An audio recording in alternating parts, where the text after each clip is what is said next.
Hey everybody, welcome back to the show. This is episode number 2 of No Set Path. I'm your host, Drew English. My guest this week is Taylor Ballantyne. Taylor and I have known each other for a few years. She used to be based in New York, and now she calls Nashville home. She's an amazing photographer and director. She's one of my most favorite people to hang out with and talk to on set. She's just full of life and amazing energy. You'll hear all about how she got her start shooting stills in California, and then made her way to New York working for Sports Illustrated, where she really built a name for herself, and then how she transitioned into directing. She's worked with amazing folks like Clarkson, and just finished a feature documentary film for the guitarist Kenny Wayne Shepherd. One quick ask before we get started: if you like what you hear or see, if you could give a like or a thumbs up, a 5-star rating, no matter where you're enjoying this show, it would really help us get into the eyes and ears of new people. So with that being said, on to the interview. How are you doing? I'm doing great. You know, I'm healing from my broken ankle. I know. I thought about that when I saw you walking around. I'm like, oh, right. The ankle. But it's great. You know, I mean, you know how it is. I mean, as a creative, it's like, this is our worst nightmare, right? It's like, you know, when you rely on your ability of movement in order to survive and then it gets taken away. Yes. You're just like... But I will say, it was a really interesting, you know, there were a lot of little graces and confirmations that popped up because of this whole thing, as bizarre as that sounds. But it's actually been really good. It's allowed me to, you know, I've only been in Nashville for a year now. And it was a huge shift and transition from after being in New York for 12 years and, you know, kind of leaving your friends and your family and going to a new place, and doing that in your mid-30s is, you know, it's easy when you're in your 20s because you're like, I don't care. Doing anything in your mid-30s, like that paradigm shifting is horrifying. It is. It is. It can be very horrifying, and can be. That's a better way. Yeah. Can be. I think I was really excited for it. Like, I was so ready. And I think if it wasn't for COVID and the world caving in, I don't think I would have leaned into it as easy. I would have just been like, well, we're going with the flow now, so let's just, whatever happens, happens. And the move just kind of happened accidentally. But it was a big year. You know, I had to make a lot of work that showed, you know, I basically changed everything from, you know, the focus of only photography to allowing people to see me as a director, which, you know, is difficult to do when you're kind of known for this one thing that you do and everybody gets really comfortable with that. Not that there aren't people that, you know, are excited to see me grow into something new, of course, and there was so much support there. But, you know, it's a different mindset for people, especially when they're like, wait, so how do I hire you? Wait, what do you do? Yeah. So it was a tough switch. But coming here, you know, there were just so many things that kept aiding the decision. So I just kind of kept going with the flow with it. But, you know, this year was really about building the company that I always wanted. And I opened up a new corporation and closed out my old LLC from New York, and made so much work here to show people that I could work here, specifically in Nashville, and create what it is that they needed. So there was a lot of maneuvering and running around and just moving a million miles an hour for the first year. So when this happened, it was kind of like, okay, it was just being forced to sit down and kind of take it all in and re-strategize and redirect myself and redirect my energy on a personal and professional level. So it ended up actually being a really good thing, but not without its insane challenges. And I think, you know, you learn a lot about yourself in these types of moments, you know, and I'm lucky. I had a lot of support and a lot of friends and family that just rushed to my aid instantly, which was so beautiful and moving to see. But, you know, in those moments, right, like you know, the people that are closest to you, you know, it's like they see you at your rawest. And so you know, it was a tell-all for sure, you know, and I learned a lot about myself emotionally. Yeah. So man, so much to unpack. Oh yeah. It's really, I mean, it's not funny. I mean, it's a terrible thing, but like the idea of you not being able to move around for 7 weeks. You're one of the more energetic people I've ever met in my life. Yes. So, Yes. so you not being able to do anything for I am very high energy. Yeah, you not being able to like move around and do things for 2 months just about is, yeah, that doesn't sound like it fits into your lifestyle too well. Oh no, it was definitely God bless all of my friends that were patient with me. But I'm a very high energy person, and I operate on a very, very high frequency all day long. Yeah. And that's, is a great part about me. But, when challenged can be very difficult. So I've had to, definitely learn how to balance that part emotionally as well. I think now is a great time to talk to you because you've had so much like life change. Mm-hmm. I definitely want to talk about a little bit about where you came from, just so people listening know. But sure. So Taylor and I met. We've done 2 jobs together. In the first job, we didn't really interact that much. In the second job, we were like kids in a candy store and having a great time, and in a Pepsi factory. That was really fun. It was really fun. But really so Taylor's a photographer, a very excellent photographer. Thank you. And she's gone through a bunch of like career transition. So why don't you give us a little bit of background, like where you started and Sure. like the quick digest on where you started and how we got to here. Well, I grew up in California, and that's where I was raised. And so, it's kind of funny. My dad and both my parents were like, "Listen, we don't want you smoking pot on the beach every summer like all the rest of these hoodlums. So you're gonna have to figure out something to do. I don't want to see you walking around with nothing to do." So I actually picked a photography class because I was like, well, I don't really want to read or write or do any of those things over my summer. So I was like, take pictures all day long. That'll be easy enough. And I was like 13 or 14 years old. So there's this great local community college, Santa Monica College, and I went and I took a photography class, and I called my mom crying after my first class, and I said, "This is what I'm going to do for the rest of my life." You were crying because you were happy? Yes. Okay. I was crying of tears of joy and agony because I also, it's kind of funny is that as a kid, I had to work 10 times as hard to kind of to keep up with people, like I had to work 10 times as hard to like stay in average and get the B and get, if I got an A, it was like, grinding my teeth for forever. So for any particular reason? I think I think as I'm older, I think I'm just realizing that, my attention span, when it's something that I'm really connected to and invested in, then there's an effortlessness that comes with that and a discipline and a work ethic that comes out differently.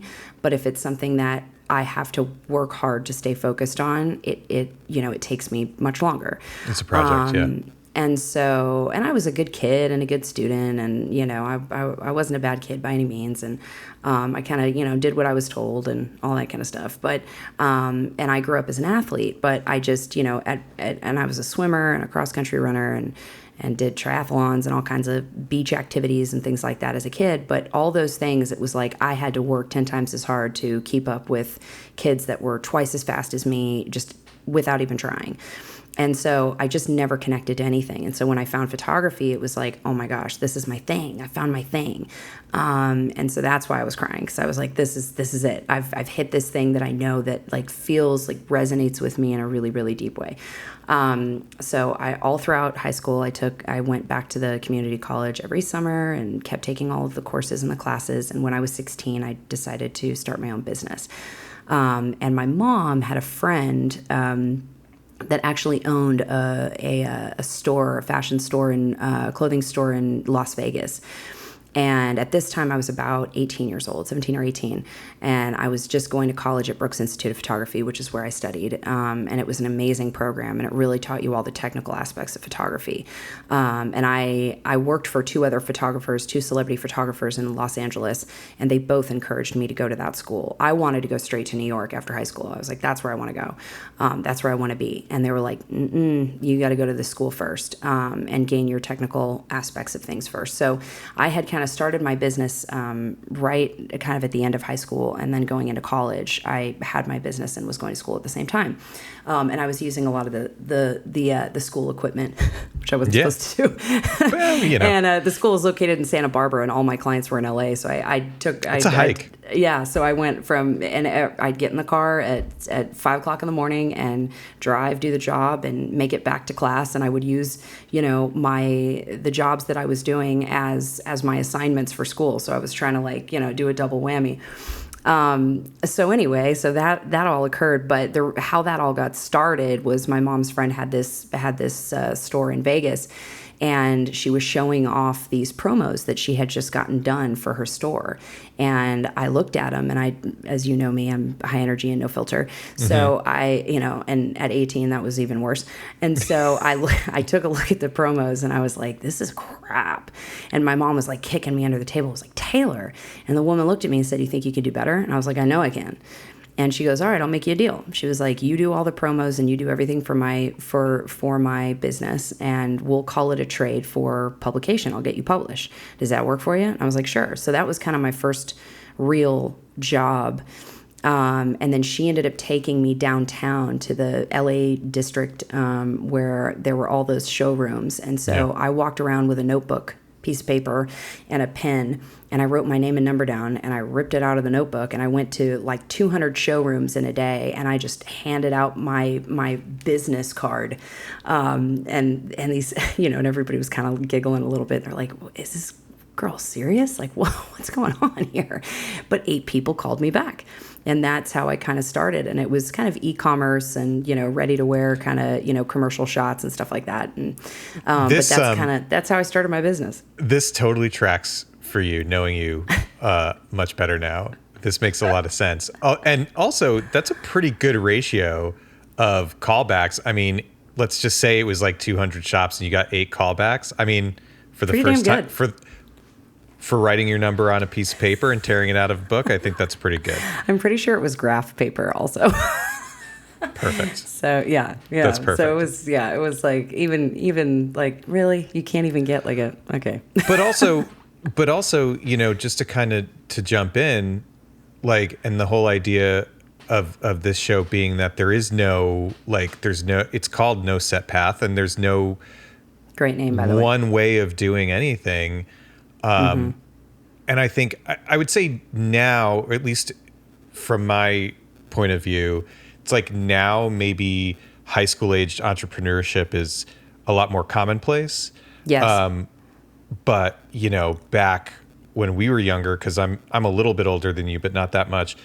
But when we were younger, I don't think it was anywhere near as commonplace to be like 16, 17, 18 years old and find something you're super passionate about. And plenty of people do that. I found that with music, but I never put 2 and 2 together and be like, oh, I could start some sort of business. It's like that at the time and the place, that seems to me a little bit more of a rare occurrence. So like, good on you for like just being so invested in it.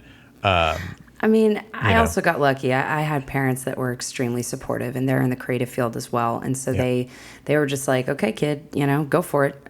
Just to let you know, this is not easy, but you'll figure that out. But it was great. I mean, I had support, and that's, they were, any job I got, I would use them as a real resource and a real tool, and be like, okay, well, what happens when a client says this to you, or what happens when, something goes wrong on set, or what happens when, and they were able to kind of talk me through a lot of that, which was, that's really invaluable. A huge blessing. Yeah, that's really, really invaluable. So how long did you kick around LA working before you came to New York? Well, I was there for about a year and a half, and then I transferred.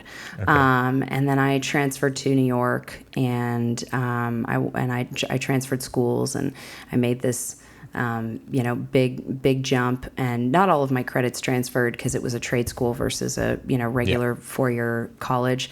So I had to redo a few things. But when I got there, I was able to kind of, I was just living off student loans and living in the dorm. And I was like, okay, I'm going to try to hit the ground running. And I had a couple of the clients that I had in LA knew 1 or 2 people in New York. So I ended up kind of doing the same thing over there. I tried to take meetings with people, and, I would go down to their fashion district on 7th Avenue, and same thing. They had, they had all their shops and showrooms there, and I would just try to knock on some of the doors and see what I could get out of it. And it's actually one of my really good friends that I became very close with in college. Her mom worked in the fashion industry. And so she really was a catalyst for me and introduced me to a lot of people. And I started doing a lot of the commercial and e-commerce work in New York through her. And she was always throwing me jobs and looking out for me. They really became my second family. And I spent quite a bit of time with them. And so that really helped me get in the door. And then I was really, I needed a job. I needed, a steady job. And so I started working for, I was actually, one of my dad's buddies was shooting a film in Brooklyn, and they had a set photographer that was there named Ken Regan. And he was a big photojournalist, and he shot everybody from, Muhammad Ali to the Rolling Stones, the Beatles, Bob Dylan, and every actor you could think of. And it was rare because, speaking of, actually, you made a really good comment earlier about, there's no really one way to do this. When I went to Brooks Institute, there was kind of a formula that a lot of that everybody kind of followed. Was like, pick a photographer that you admire, make a book that looks like theirs, go knock on their door, try to assist for them, wait 5-10 years, maybe you'll touch camera. And I was like, I'm not doing that. That seems like a long time to wait for me to try to figure this out. And so I went a completely different way. I was like, I'm going to just do everything in my power to stay and keep shooting, because I don't want to work for somebody for 5 years or 10 years before I touch my own camera and try to figure out what I want. So I ended up working for him. Well, I met him on set. I went to the movie set in Brooklyn, and I met him, and we talked for probably, he was working a 16-hour day, and I stayed the whole day and chatted with him, and he set me up, and he said, why don't I set you up with a paid internship in my office, go, talk to my people and, see if we can get you in. So I went down to his studio, and I got myself a job, and it was a part-time job, and I, hustled and did other, freelance, photo jobs on the side, and while in school, and, that's just kind of an around and around it went. But I ended up working for him for almost 6 years as an assistant studio manager, and I assisted him on set, and he was actually one of the few photographers that was hiring women as a first assistant. And I tried to get a lot of jobs as a first assistant or even a second. And a lot of these photographers in New York just wouldn't do it. Pre-Me Too. Yeah. Well, because of lighting and gear and whatever. And I was like, I was hitting the gym going, see, I can pick up, 1,600-pound bags of gear. And they were like, no, go get the coffee. So he was very progressive in that regard. And he taught me the whole commercial and he taught me the business of photography, all in entertainment and commercial and photojournalism. And that's where I got really inspired. Because when I got to New York, all I wanted to do was fashion. That was like my main thing. I was like, I want to be a fashion photographer. I want to be, a Stephen Mazzell or Mario Testino or one of those guys. And it's just the reality of fashion in New York. Anything even like somewhat adjacent to the fashion industry is super competitive. Oh, yeah. It's almost impossible. Quite honestly. And so, but I just got so inspired by his journalism, and one of my jobs was archiving his work. And so I spent day in and day out searching through his files, and I got so inspired by all these places and things that he captured. And, I remember having a conversation with him in his office, and I was like, I was kind of told that I needed to pick something and stick with it. And he said, well, I shoot everything, as you can tell, and the thing that works for me is people. And it doesn't really matter in what area that's in, whether it's sports, whether it's entertainment, whether it's music, whether it's fashion, it doesn't matter. And he said, you have the same ability. You can connect with anyone in any environment, and that's enough. And he was like, I'm not the best photographer that's out there, but I'm loyal, I'm consistent, and people trust me. I know how to be in a room, and I also know how to disappear in that room. And he said, if you can figure out how to do that, you'll have a very successful career. So let's pause for a second, because everything you just said, for anybody listening, is kind of at the crux of like what it is to be a creative, right? Or at least one facet where you're never going to be the best at anything or everything. But it's not about that. It's about how do you present yourself? How do you carry yourself? How do you build your relationships? And like what makes you uniquely you? And I would totally agree with that assessment. You walk in, like I've seen you do it. I've seen you walk into a room and be like, mine. This is my room now. And not actually say that, but like your energy says that, right? Like you have a way of like taking over a room in a good way. Thank you. And like you have that kind of like pull with your personality that works for you, that like works for your profession. So there is a lot of value in recognizing that, yeah, you're building a skill, you're honing a skill, and we're always, playing a long game and trying to get better, but it's not necessarily about what you're trying to be known for, what you're trying to build your career around. It's like how you facilitate the creation of what you're making, right? Like you're, when you're working as a photographer, you're making photos, obviously, but it's like, how are you facilitating that? How are you capturing someone in a frame that's different than the next person? It's all these ancillary things that factor into that. So, yeah. It's funny because he was obviously, he shot a lot of music, and I was really inspired by that, all that whole world, which is ironic that now I'm back in it, which is great. Right. But I shot live music for a little while I was working with him, and what I learned shooting live in those types of settings is it's really about you have to tap into a different instinct so that you can be at the right place on the stage at the right time. And there's really no telling there's no telling someone how you do that. It just either happens. And I remember having that experience a couple of times, and I was really proud of these photos that I was getting. And it was I was shooting for John Varvatos. He took over his store in the Bowery. He took over the old CBGBs. And so he kind of brought back this, like, he wanted to bring back that like golden rock era. And so he started his own label and was, that he was the guy that, kind of brought everybody to know Gary Clark Jr. and Black Rebel Motorcycle Club and all these, really incredible bands. And so it was really cool for me. And he like brought back like the old school lighting techniques and the stage, and there was like maybe 50 people in the room, and there was no limit to how many songs we could shoot or anything like that. So I was able to get these really like timeless looking photos in just because he preserved the setting so well. And so I really remember getting that feeling of like, oh man, this is cool, just learning how to kind of instinctually move and feeling the people around me and the crowd and how people are reacting to it. And I think that's something that I always walked away from going, okay, I'm whatever this is, I'm just going to follow that feeling and see how that goes. And Ken ended up passing away. And so I was out of a job, and a buddy of mine that I went to college with back in Santa Barbara at Brooks Institute called me and said, hey, we got an opening at Sports Illustrated, and it's, it's 2 days a week, negative $10 an hour. And you're going to be, testing old gear to see if it works or not. You might get electrocuted, process a couple of drives, and, oh, by the way, you're never going to have a chance to shoot. Like, this is not a shooting job. And I was like, he's like, you want it? I was like, sure.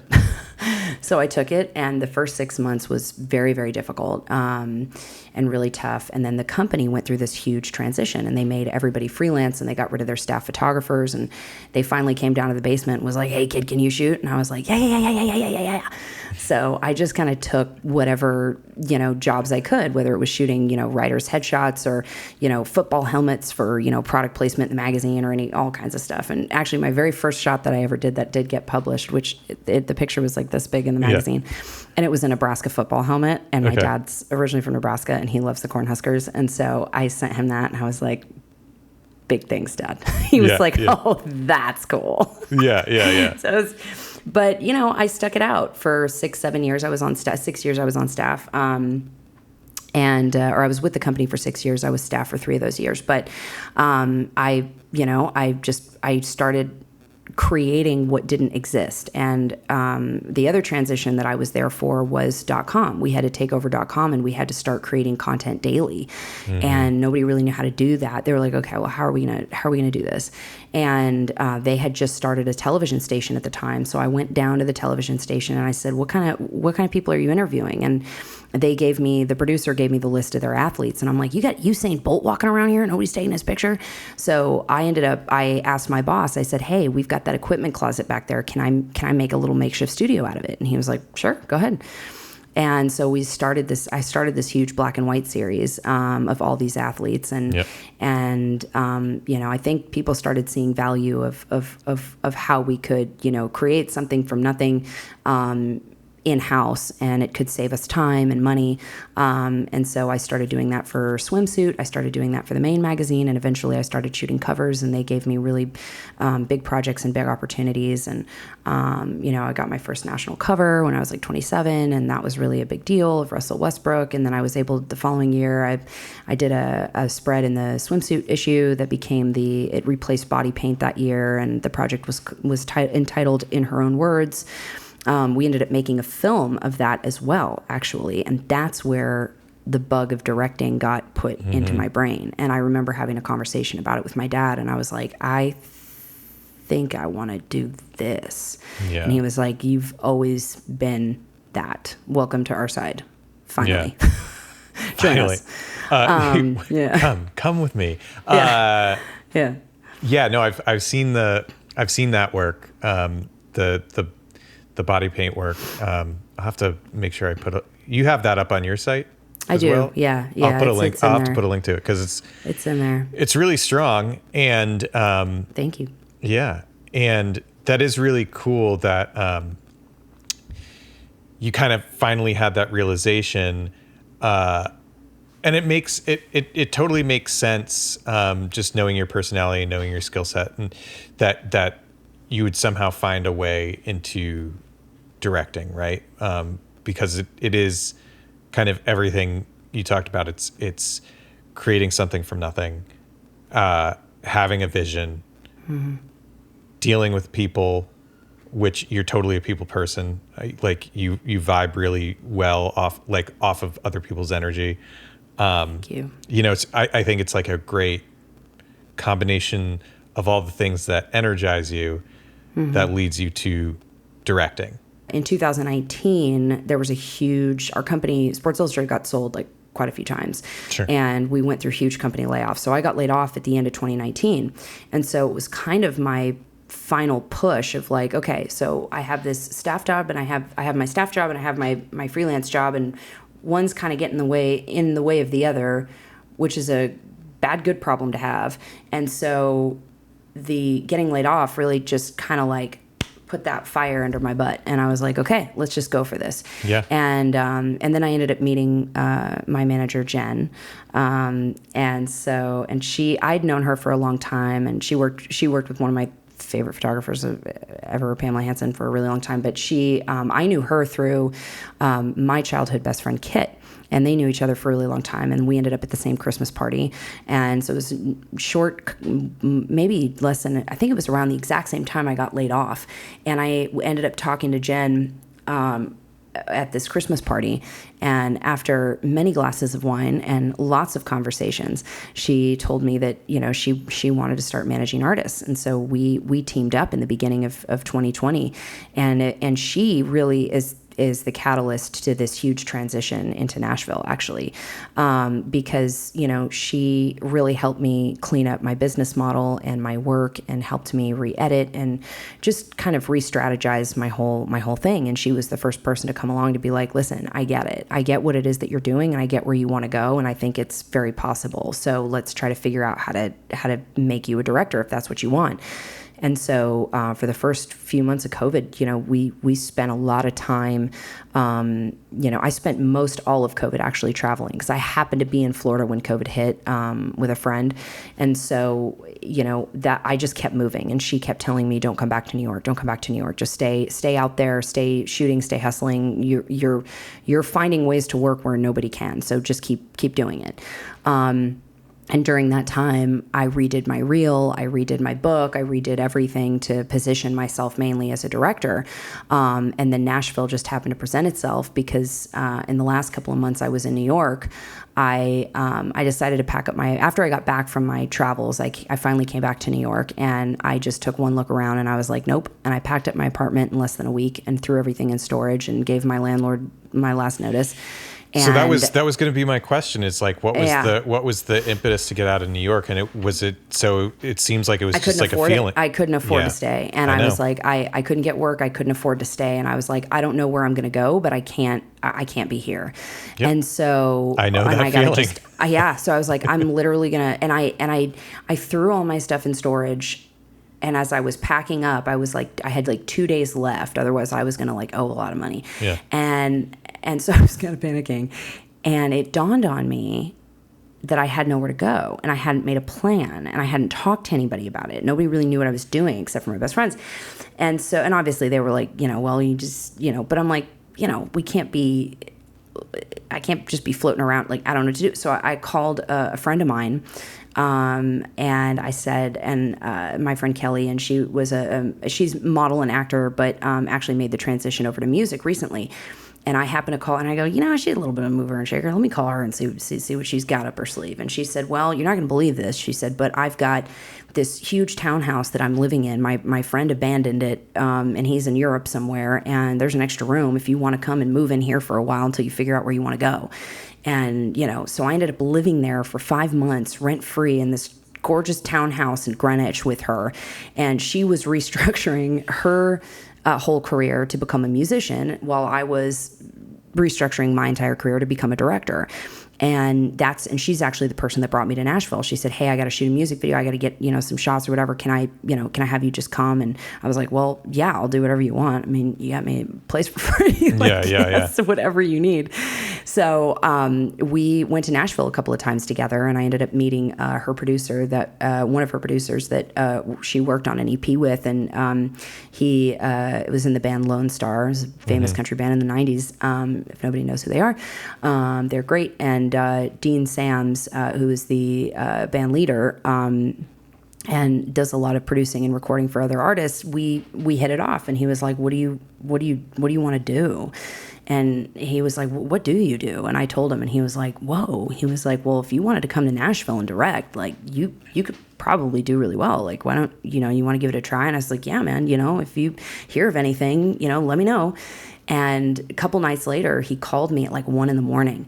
And he said, hey, I just got out of this session. I'm making a song with Hoot and Kelly Clarkson. And Hoot won The Voice, and Kelly was his coach. And he wrote this beautiful duet, and Kelly agreed to do it with him. And she wants to do a video for it and offer her time for that. So we need a director, and we need to figure something out. Do you want to do it? And I was like, yes. Yes, please. And I was like, just so you know, like, I haven't directed a music video, so I don't have one to show. And he was like, don't worry about it. Just do it. Just write the treatment, do it. And I was like, okay. So I hung up the phone, and at 2:00 in the morning, I was Googling, how do you write a music video treatment? And so I ended up just kind of scribbling something down, and I didn't hear anything back for 3 weeks. And I was like, oh man, I blew it. Like, this is so embarrassing. Why did I do this? And he called me back, and he said they loved it. Kelly loved it. She said it's one of a very interesting take on a treatment that she hasn't seen in a long time. You're in. Let's do it.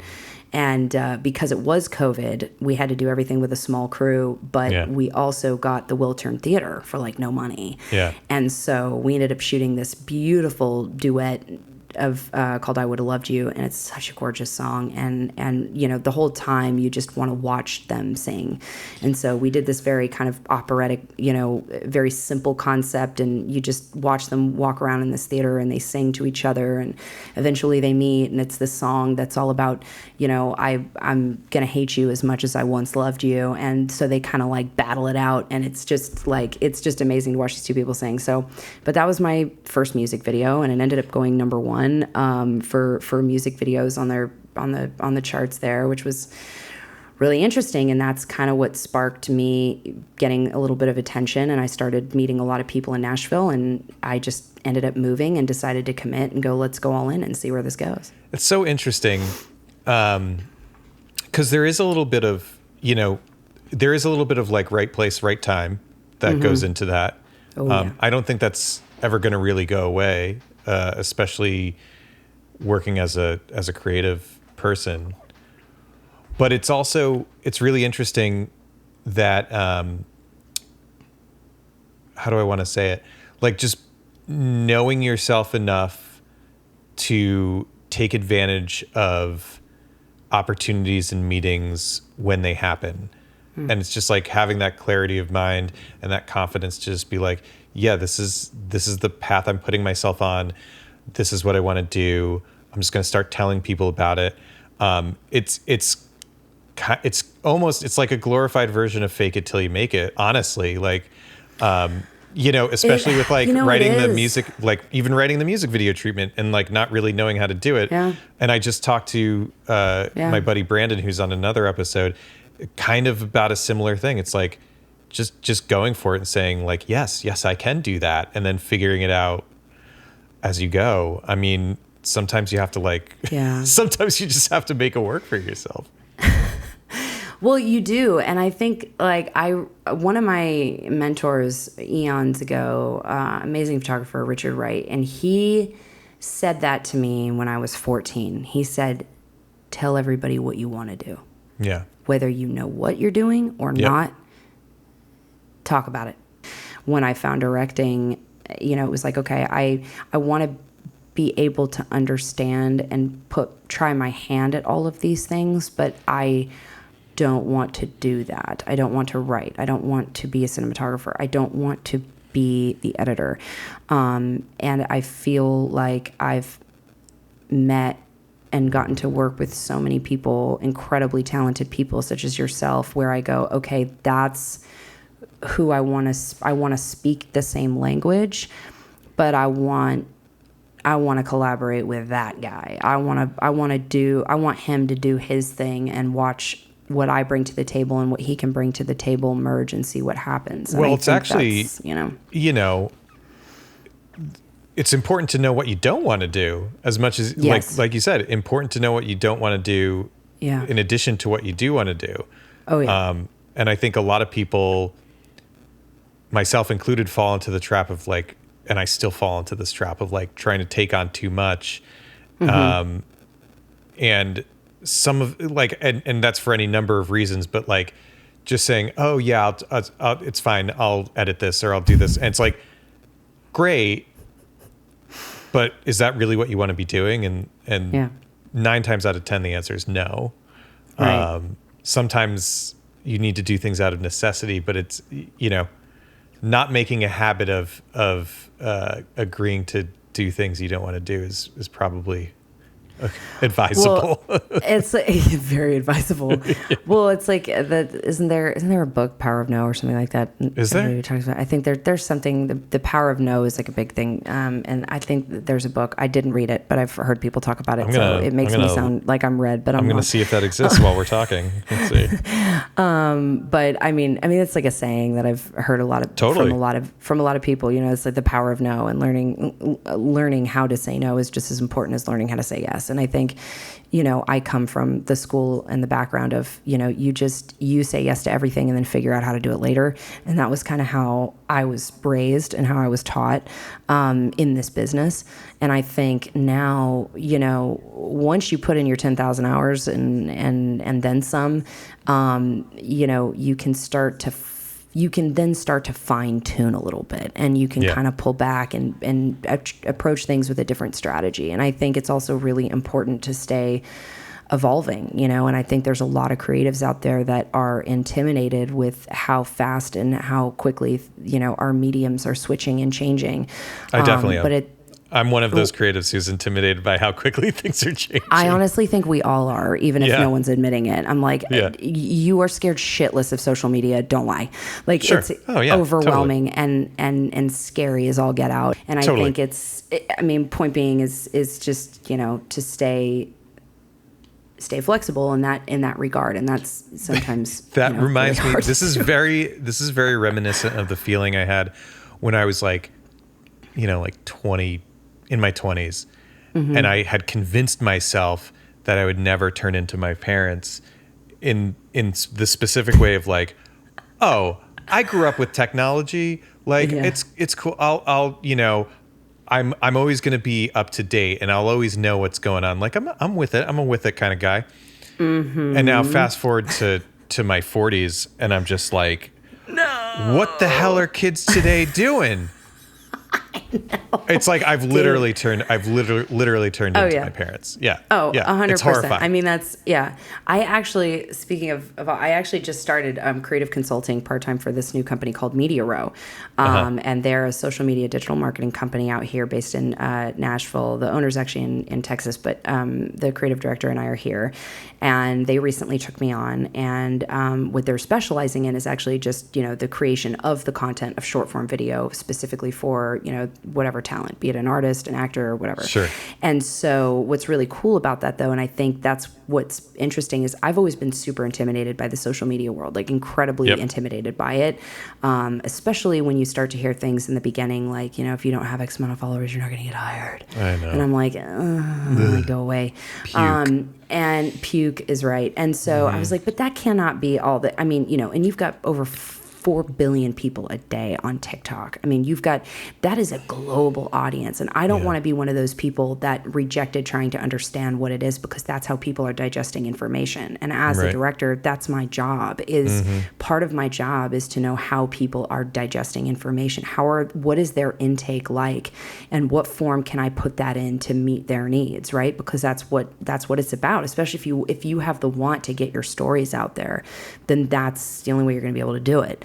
And so I actually teamed up with this company to learn and understand, but it's great because I get to kind of exercise my directing skills, as well as kind of it being a bit of a sales job where I can, bring new people in and I can find a way to connect my world and their world. And it's a great way to build community. And what's really neat, and what I've learned about a lot of social media companies that's different about these guys, is that they're all creatives. And so it's a direct creative connection.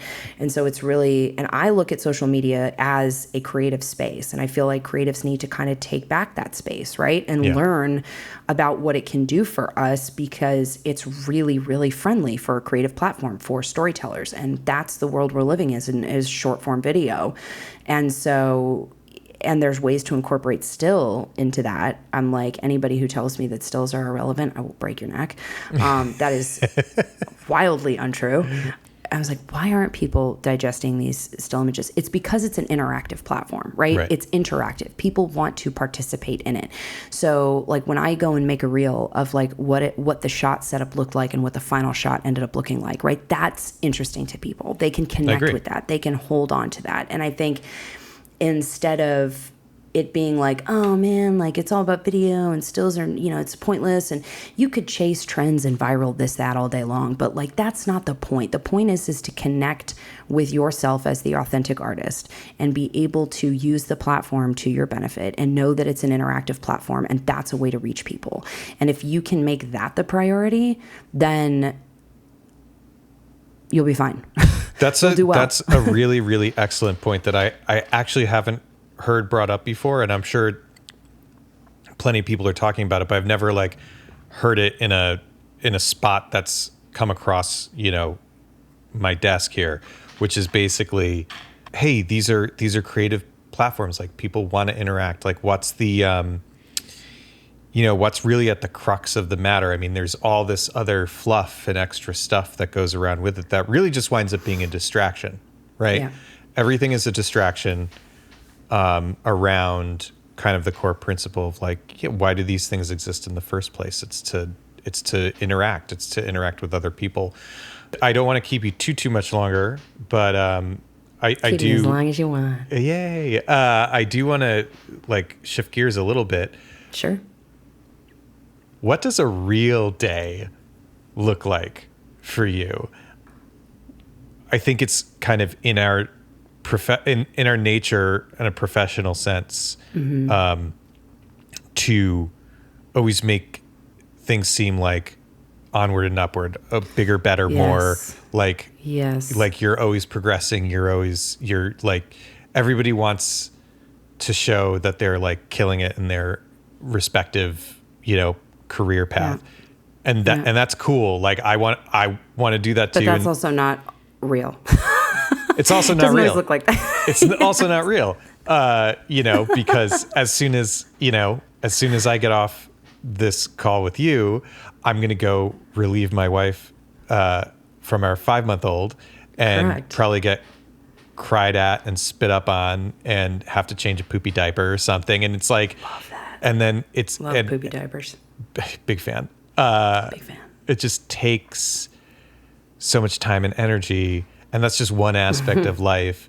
Not to mention like making sure you have enough money to pay your bills and blah, blah, blah. So it's like outside of the context of glamorous career path, like what does a real day look like? What's a real day look like? Like if you don't have, rough. Yeah. It's rough. I mean, maybe that's the wrong question to ask. Like maybe that's not. Or the wrong way to frame it, but it's like, no, not at all. Not at all. I think it's a perfect way to frame it, honestly. Okay. I can tell you, it's funny because I had to actually like pull back and think about what I did accomplish this year, because there felt like there were so many pockets in between where things were just like, it was dead air. But like, I just finished my first feature film, which is crazy. And it was, a documentary for, about Kenny Wayne Shepherd and his second album, Trouble Is. And that was an 11th month process but, and so there was that happening. And then there was like a couple music videos and then, new companies that I was coming in. But that didn't all happen at one time. It was like, it was so kind of, it was like either really clumped together and then there was all this space in between. And then a lot of time for me gets spent like waiting on phone calls, waiting on answers, waiting. And I feel like my typical days in the last recent weeks or the last few months, minus now this also, the foot thing plays a big part into this, but yeah, we'll just take the foot out of the equation for now. Just take it off. Go ahead and chop it off and forget it. No, didn't too even soon. Exist anyway. Too soon. Yeah. Really, I'm okay with it. But my typical days have been spent, waking up and going, okay, what do we do? How do we keep this moving? And I think I'm such a structure routine person. And sometimes I'm really great with my routine and sometimes I'm just not. And I came up with this system by force of hand by my father. He was like, you have to be doing something. He's like, you are someone that has to have like a structure. And if if you're in between jobs and you don't have a job, create a job for yourself, make something up, and I don't care if that's like, okay, I'm going to, brush my teeth at exactly this time. And then I'm going to, go to the grocery store and then I'm going to take the trash cans out and then I'm going to, vacuum and then I'm going to, meditate for a bit, or I'm going to say some prayers, or I'm going to, do some writing, or I'm going to, whatever it is, or I'm going to go try to work out and then I'll just wear my workout clothes all day and I'll never get to the gym somehow. Yeah. It's like, and then a lot of it is trying to stay prepped in between while jobs are, and this is the other really, a lot of this, like most of my days have genuinely, like I have felt nothing but scattered, because now that I'm used to photo and commercial, right? Where it's like, you shoot the job, you edit the job, you retouch the job, you deliver the job, next. Yeah. Music videos can go on forever. Films can go on forever. Yes, they and can. it was like, welcome. We like called welcome. And then like we called picture lock on this film. And then it was like, wait, we need to make some last minute changes. And also like with this particular film, with this particular person, you know, they were on tour the entire time. So it's like, you know, and there was another musician that I was doing a music video for, and they were in between transitioning from LA to Nashville. So that she was like literally like in the car driving herself to Nashville. And so, and, you know, and her team is kind of scattered around the country as well. So it's like, to me, it's, you know, a lot of times I'm like, okay, here, I'm doing this thing and I'm prepping the job and I'm delivering the job to you. And then, you know, they're busy or they have a lot going on or they can't get back to me right away or I can't. So it's like, if I'm being brutally honest, like there are days where I'm, you know, there's days where I have so much happening, where I have a lot of phone calls and a lot of meetings and a lot of projection forward on projects that I'm working on or fun things that I'm doing with friends that are in town or whatever. And then there's these moments where it's just dead air. It's completely silent. Nobody's calling you back. Nobody's emailing you back. The project's just kind of sitting in limbo for a while. You just kind of have to be okay with that. And then I have to put that down and go keep myself busy, go to the gym, go, you know, grab a drink with a friend, go take myself out by myself if no one will call me back. Like, I don't know, you know, and I don't have kids and I don't have a full-time partner, you know what I mean? So there are things that I don't have as an independent person. So it's really kind of awkward sometimes to try to kind of like fill that space. It's really hard. I mean, it's really difficult. Even, you know, even with a lot more like going on life-wise in certain aspects, like having a kid and all this other stuff, it still doesn't make it any easier on my end. So like we're similar in that way, right? When I'm slow, like the beginning of the summer was super slow for me and it drove me crazy. And I like, it's not healthy for me mentally to not have stuff going on because not for me either. Because I flounder, right? Yeah. And I get inside my own head and I think it's important to just recognize it, not only for you and I, but also for anybody listening, because it's just like, it's insane. It's like such an up and down roller coaster existence half the time of just like, am I working? Am I not working? Am I earning a paycheck? Do I have enough money to pay my mortgage? I can relate. I mean, I feel that. And I also think it's just one of those things where no matter how well I prep or set up for certain things, like it's just that it's inevitable that there is going to be that dead space. And I think like I've had some wonderful people in my life that have, you know, educated me in therapy and self-development, you know, in different and unique ways. And I feel like no matter how much I learn in that regard, which I know I've got a long way to go, as we all do. But no matter, even with the bit that I have learned about myself and different tools that many people have taught me to, you know, get to the bottom of that and understand that, I find it, like there's just a fact where I'm like, I am a type A, creative, chaotic, high energy mind. That is just built into my DNA. There's nothing I can do about that. Yeah. And that is just blatantly who I am. And I understand that is a lot.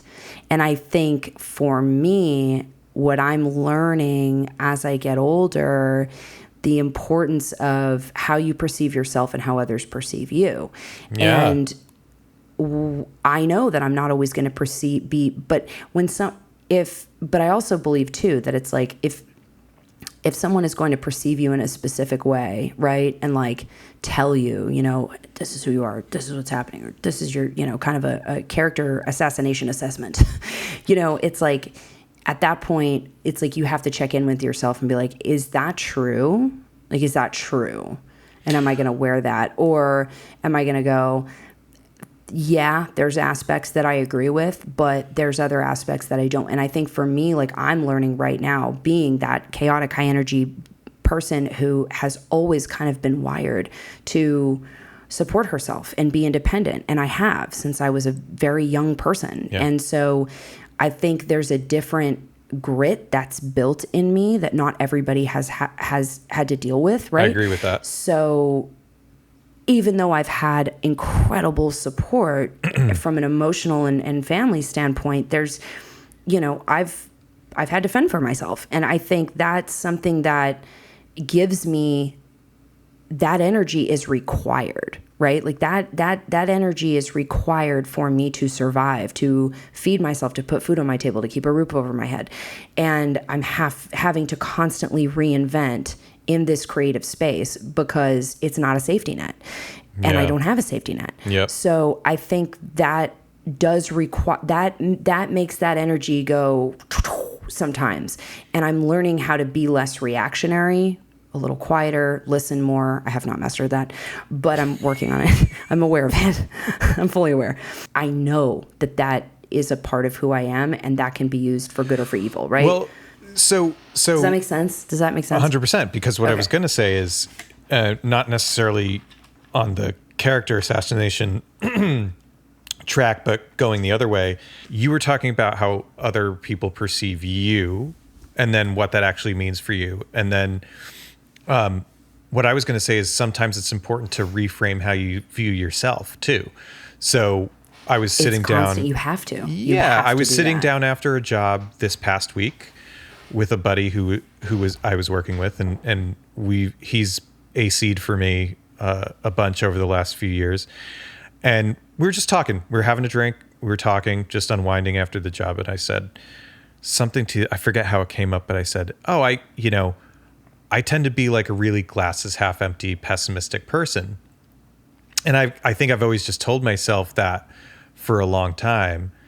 And I forget the exact words he said, but he definitely said, like, I don't think that at all. He's like, you always seem pretty positive and all this other like really supportive stuff. He's like, I don't think your glass is half empty. I think you just think all the time. Like you're an overthinker, and that kind of fights against you sometimes.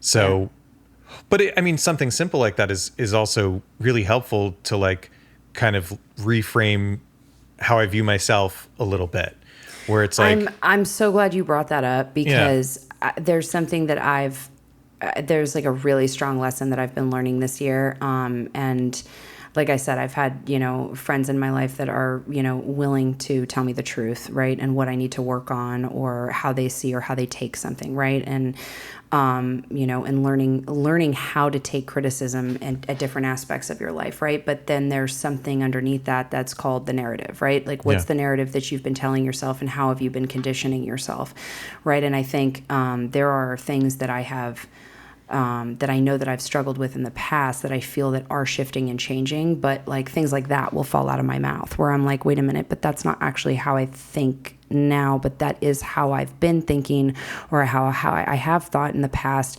And then there's this conditioning that takes place. And then it's like you're conditioning yourself even though you're not there. And what's interesting is that also affects other people, right? Like that affects how people respond or react to you.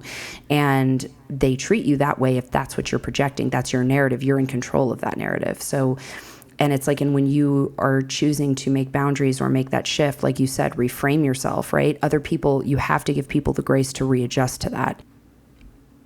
On the whole idea of me being an overthinker, it's like, I think that's part of my downfall on like slow days or whatever. It's just I think too much. Yeah, I can ramp up in silence for sure. Yeah, and that brings up something that you and I talked about on the phone when I had that drive down to the city, and you were having one of I remember you were having one of those periods where you're like, I'm going crazy, I'm not doing anything, blah blah blah.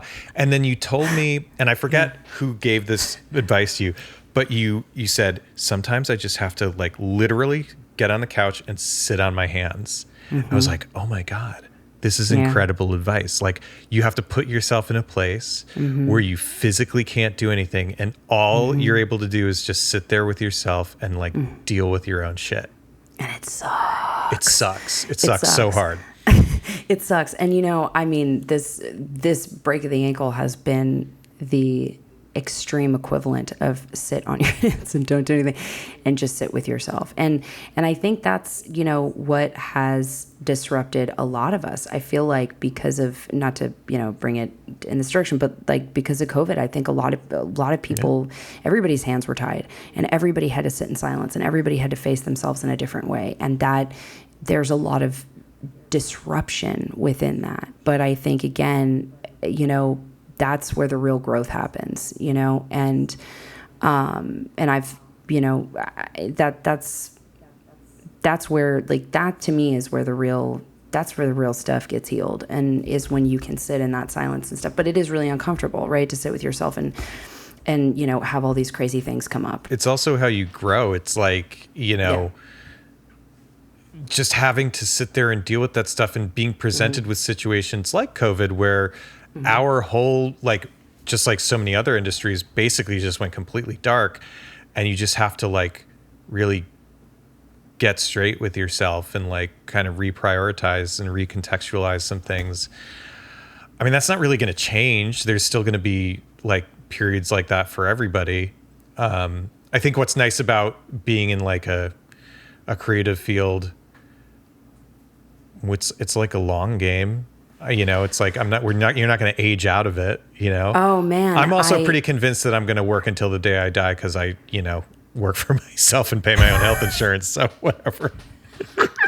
I do. I just got real, thank God. I actually just got like real adult insurance for the first time. Just in time for this ankle break, thank God. But, Perfect. No, I love that you just said the long game, because I had one of the guys, I shot David Stern, rest in peace, but the NBA commissioner, and he, I had to shoot a portrait of him for SI, and I went to his office and we had lunch together after we shot, and he looked at me and he was like, "Are you okay?" And I was like, do people ask you that a lot? He was very, very intuitive, this guy. And he was just kind of like reading me. I think I was like 29 at the time, or 28 or something. And I was like, "No." And he was like, "Well, I mean, you wear a lot on your sleeve." I was like, "Well, obviously, like, I'm not that hard to read." And he was like, not that I was like disturbed. I was like, "Was I disturbing to you?" And he was like, No. I could just tell, like, you're a young person. You've got a lot of energy. You're very driven, but like something seems to be bothering you. What is it? And that was like at the time where I was just trying to figure out my place in Sports Illustrated and where everything was going to go. And I was, I think overwhelmed with, what direction, like how all of this was going to come together and make sense. Because I was at just, we reached that moment a lot as creatives where we're just like, how is this gonna fit? Like, what? I've been doing this thing for some time and it's gone in all these different directions, but I don't really know how this is all going to connect. And when those moments happen, right, like doubt can creep in, and there's a lot that's like, what do I do now? And so he picked up on that, and he was just like, "How old are you?" And I was like, "I'm 28, 29, whatever it was." And he was like, "Well, okay, so let's say arguably you got another 50 years to live." And I was like, "Okay." And he was like, "If arguably you got 50 years to live, you got 50 years to fill." He was like, "So play the long game." It's good advice. And I was like, okay. And he was like, advice. He was like, "Don't compare yourself to the peer next to you, to the colleague next to you that might be moving faster than you or get more recognition in a certain area than you, or you're not where you want to be with your business or your finance or this or that." He was like, "But you have 50 years. So fill that wisely and take your time. Play the long game, not the short game." And I was like, okay. Nothing, like, getting comfortable with the idea that nothing actually makes sense, Yeah. Like, yeah, it is. We made a conscious choice to like not live in a 9-to-5 world, and that's totally fine. It's just saying we made a choice. It's a different path to exist a different way. Mm-hmm. And just getting comfortable with the fact that nothing makes sense. Like, yeah, it does. And it just continues to happen. No matter how successful one is, I think it continues to not make sense. I hope a young, inspired creative is listening to this conversation. We've been doing this for 18 years, by the way. Nothing makes sense. Don't bother with this I don't want them to be disappointed, you know? I know. I don't want you to be shocked when you wake up in the morning. I don't want you to be shocked. And you're going, I don't understand. Learn it while you're young, kids. Yeah, learn it. And I think that's the thing. Like, I mean, somebody asked me this question, they were like, what's like your main goal? Like, what's like the one thing like you want to be? I'm like, consistent. I just want to be working consistently. That is all. I just want to be working consistently. And I think it's what you like, my whole thing has shifted and evolved in so many different ways. I've had to reinvent, re-strategize, restructure, you know, and even though, yes, I feel lucky that I've known what I've wanted to do at a very young age, and I've had great success at a young age, and that is a beautiful thing. However, that is isolated to a period of time. Right. And it's how do I stretch that out and gain off of that and grow off of that and challenge off of that and go to the next level off of that as I'm continuously moving and evolving. And I think that's the thing that with our specific direction of what we have chosen is the most inconsistent thing. And so choosing something inconsistent and praying for consistency within an inconsistent world is like insane to most people, you know. Yeah. And I think most people would be like, you're nuts. And that's true. We are. And hence to some degree, you know, chaotic we're a high crazy. energy aspect. Insane. I mean, but you know, some of the best people are, so what are you going to do? But I genuinely, I think it's really fascinating. Like that, I think is what boggles my mind. That's what really frosts my cookies some mornings when I wake up and I go, I want consistency in an inconsistent place. This is going to be awesome today. Let's get up and do it. I've been having the same conversation with myself. What other ways could I like make a little bit of money here, a little bit of money there? That's like a little more consistent. If I had the means, I would like invest in real estate or something and have, you know, we're lucky that we own our house, but, you know, do something to generate more income that's like reliable. Well, yeah. And I think that's like, and you know, I think at some point I had to actually like come back around to this and go, okay, you know what, there's a lot of people out there that,